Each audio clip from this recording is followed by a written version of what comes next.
Rahayu, rahayu, rahayu, salam sejahtera, salam kebajikan, salam cinta kasih selalu untuk sahabat pecinta SP dimanapun sahabatku semua berada. Pada tema Sang Kinasih Satrio Piningit kali ini, kita akan mengangkat satu judul, yakni Sisi Lain dari Kehidupan Sang Kinasih Satrio Piningit bagian 2, yakni Kebangkitan Spiritual Sang Kinasih Satrio Piningit.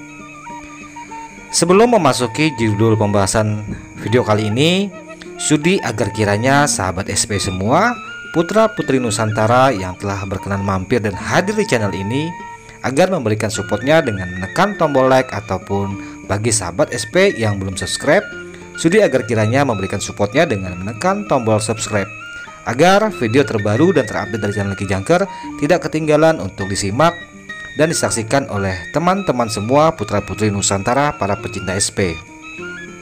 Sahabatku semua, berbicara tentang Sang Kinasih Satrio Piningit, tentunya kita berbicara tentang manusia mulia, manusia utusan yang di akhir zaman ini akan membawa perubahan bagi bumi Nusantara dan alam semesta, bahkan bagi makhluk yang ada di sekitarnya. Sahabatku semua, berbicara tentang penerawangan sosok Sang Kinasih di masa perjalanan kehidupan Sang Kinasih, khususnya di masa-masa kecil Sang Kinasih Satrio Piningit, beliau telah memiliki berbagai macam keistimewaan, bahkan kelebihan yang tidak semua orang mengetahuinya, termasuk diri Sang Kinasih itu sendiri pada awalnya. Hanya orang-orang yang memiliki pandangan batin tingkat tinggi yang telah merasakan bahwa sosok kecil Sang Kinasih ini memiliki keistimewaan tersendiri. Saat Sang Kinasih ditinggal oleh kedua orang tuanya, entah itu dari berpisahnya pasangan kedua orang tuanya atau ditinggal meninggal dunia oleh orang tuanya, Sang Kinasih hidup sendiri, berjuang mencukupi segala keperluan hidup, termasuk saudara-saudara Sang Kinasih Satrio Piningit.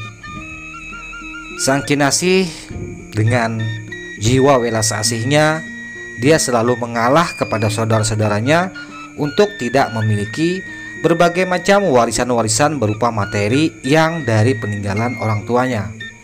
Sang Kinasih Satrio Piningit memiliki jiwa patriot, jiwa pemimpin, jiwa kesatria sejak masa kecilnya.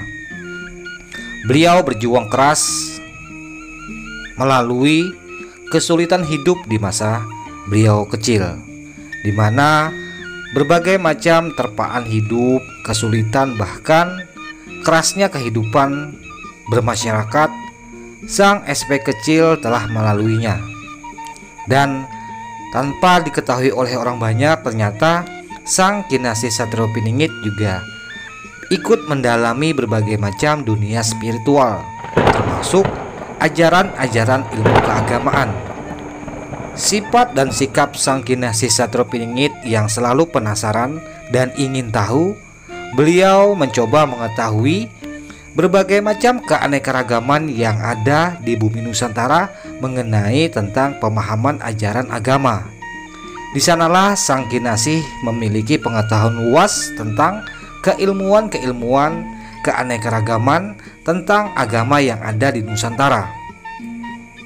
Di sanalah awal muasal Sang Kinasih mengetahui bahwa semua agama di Nusantara ini bertujuan untuk welas asih budi pekerti demi membentuk karakter manusia yang menganutnya, agar menjadi manusia yang baik, manusia yang berbudi pekerti, dan bisa membawa kedamaian dan kesejahteraan di muka bumi.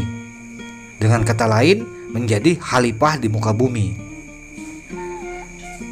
Setelah melalui masa-masa penggemblengan, masa-masa penuntutan ilmu, Sang Kinasih begitu banyak mulai memahami tentang keilmuan-keilmuan, baik pun ilmu batin, kanuragan, bahkan ilmu-ilmu tentang kehidupan bersosial. Sikap cerdasnya yang telah dianugerahi oleh Yang Maha Kuasa, sehingga Sang Kinasih Satrio Piningit sangat mudah sekali memahami setiap apa yang ia pelajari. Suatu bentuk keajaiban bagi kita orang awam ketika menemui anugerah, mudah di dalam memahami atau mengkaji setiap ilmu-ilmu yang sulit bagi orang-orang tertentu. Sang Kinasih tidak terhenti di tentang pelajaran keilmuan keagamaan, tetapi Sang Kinasih tetap berjalan sebagai manusia biasa, sebagai anak-anak remaja biasa seperti bagaimana mestinya. Dia tidak menonjolkan tentang keilmuannya, melainkan bersikap biasa seperti anak-anak pada umumnya. Namun aura dari Sang Kinasih Satropiningit ini tidak bisa ditutupi dan tidak bisa terhijab oleh hati para wanita-wanita seusianya. Banyak wanita-wanita yang menaruh hati, yang bersimpatik, bahkan ada yang tergila-gila kepada sosok Sang Kinasih. Kenapa wanita-wanita banyak yang terobsesi bahkan tergila-gila kepada sosok Sang Kinasih kecil atau Sang Kinasih saat remaja?